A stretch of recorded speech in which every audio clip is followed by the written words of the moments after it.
Assalamualaikum warahmatullahi wabarakatuh. Halo teman-teman, kembali lagi di channel YouTube Sahabat Nila. Di sini saya akan mengulas kembali materi yang telah saya pelajari terkait bahasa dan sastra Indonesia.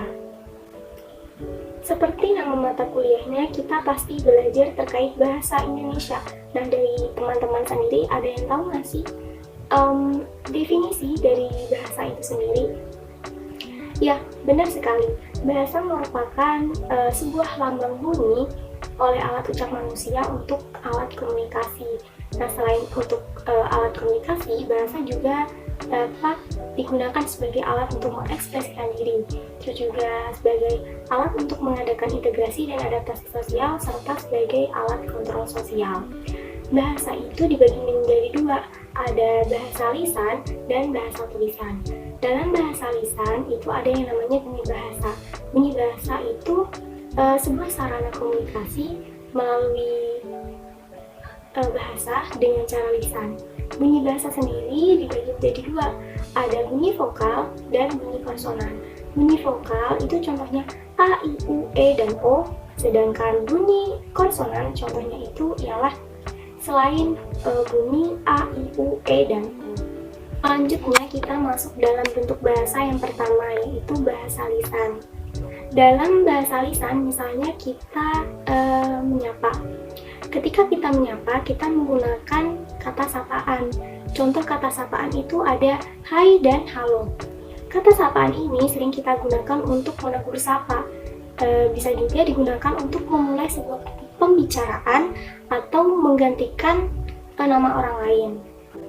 Dalam kalimat sapaan, ia tidak memiliki kata pembendaraan sendiri. Jadi, tergantung pada siapa orang yang kamu ajak bicara. Tentunya dengan memperhatikan usia, gender, pangkat, atau enggak suasana, dan aspek lainnya. Contoh kalimat sapaan itu ada selamat pagi Pak, halo Alma, hai Siska. Dari contoh-contoh tersebut, itu ada yang terdiri dari kata benda. Salah satunya itu Alma. Nah, Alma ini kenapa bisa jadi kata benda? Karena ia merupakan identitas berupa nama diri atau nama seseorang. Selain nama orang, ada contoh lain nggak sih terkait kata benda? Ada, seperti zat, terus juga ada tempat ataupun jenis. Jadi dapat disimpulkan kata benda itu merupakan suatu kelas kata yang mengacu pada nama, terus juga tempat, benda, atau semua yang dibendakan. Kata benda sendiri dibagi menjadi dua, ada kata benda konkret dan kata benda abstrak. Kata benda konkret itu kata benda yang berwujud atau nyata, seperti yang ada di sekitar kita. Contohnya ada meja, buku, HP, mobil. Sedangkan kata benda abstrak itu kata benda yang tidak terwujud, tapi disadari memang ada dan bisa terbentuk dari kata imbuhan gitu. Contohnya itu ada kekayaan, perasaan, ilmu, dan ide. Kata benda bisa berperan sebagai subjek, objek, ataupun pelengkap dalam sebuah kalimat. Contohnya, Siti makan roti di dapur. Siti ini kan nama orang, jadi dia masuk dalam kata benda.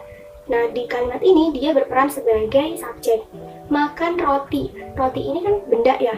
Jadi, di kalimat ini ia berperan sebagai objek. Di dapur. Dapur itu tempat. Jadi, masuk dalam kata benda. Dari dalam kalimat ini, ia masuk dalam berperan sebagai pelengkap ataupun keterangan tempat. Kembali lagi pada contoh halo Alma.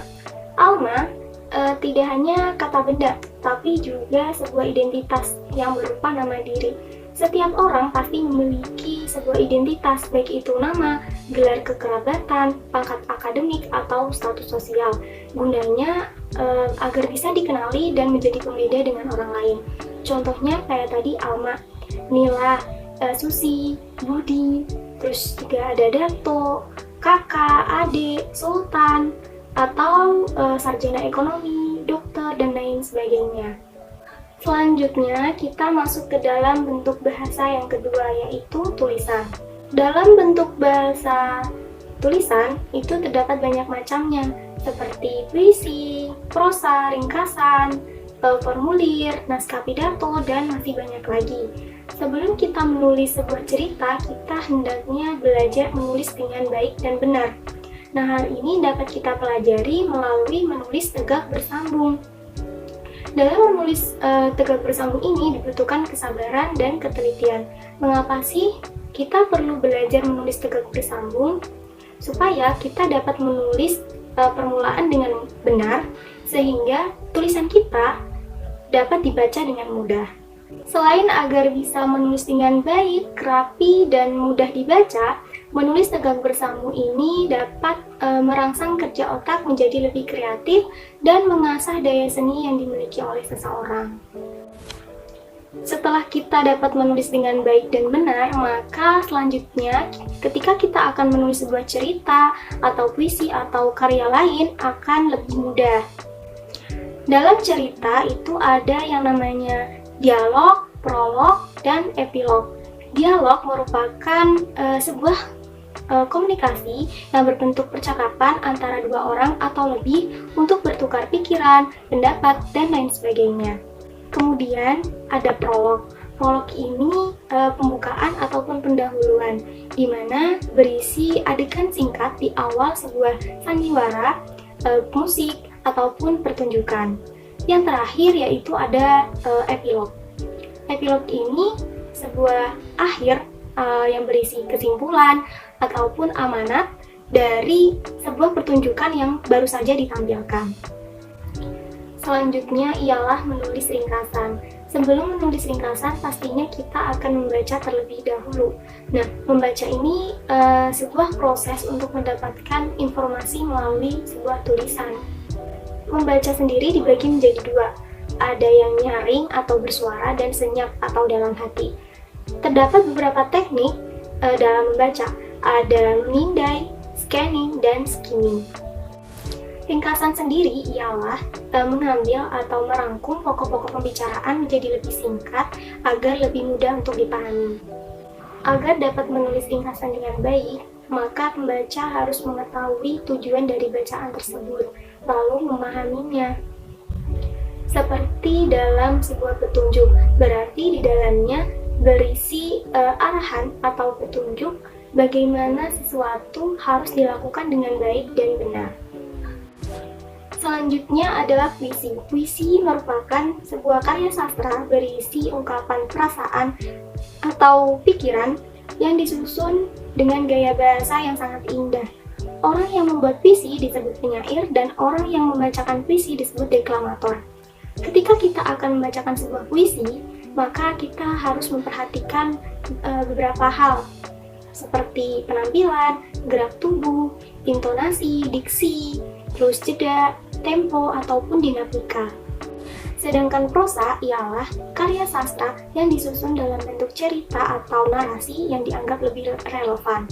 Prosa ini dibagi menjadi dua, ada prosa lama dan prosa baru. Prosa lama itu contohnya seperti cerita Abu Nawas, ada juga kisah para nabi, legenda Tangkuban Perahu, mitos, terus ada fabel, dan lain sebagainya. Sedangkan prosa baru itu seperti cerita pendek, novel, resensi, ataupun esai. Untuk mengetahui sejauh mana pemahaman kita terkait apa yang kita baca, itu dapat melalui parafrase. Parafrase sendiri bermakna mengekspresikan apa yang telah dibaca menggunakan kata-kata yang berbeda, namun tetap memberikan makna yang sama. Terdapat beberapa cara dalam memparafrase, seperti menggunakan sinonimnya atau merubah dari kalimat aktif menjadi kalimat pasif. Kemudian ada surat resmi dan surat pribadi. Surat resmi merupakan surat yang dibuat oleh suatu organisasi atau instansi. Surat ini bersifat formal di mana menggunakan kata baku bahasa Indonesia. Sedangkan surat pribadi itu surat yang dikirim melalui pribadi. Nah, surat ini bersifat informal, jadi boleh menggunakan bahasa yang santai dan akrab namun tetap sopan. Berikut ada contoh dari kedua surat, baik itu resmi maupun pribadi.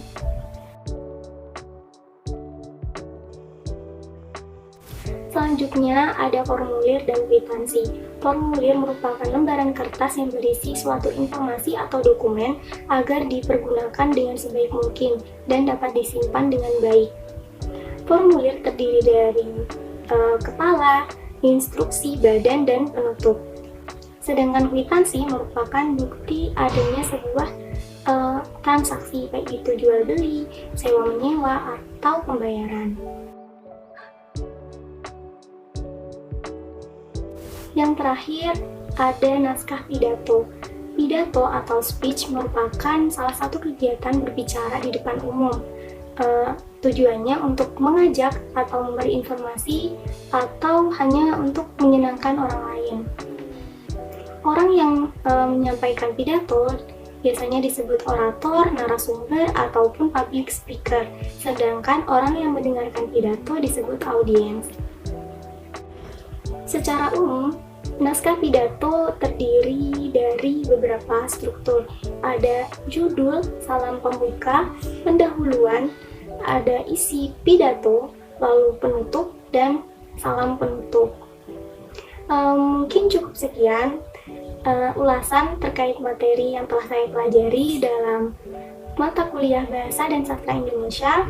Terima kasih atas perhatiannya. Mohon maaf jika terdapat kekurangan. Sampai jumpa di video berikutnya. Wassalamualaikum warahmatullahi wabarakatuh.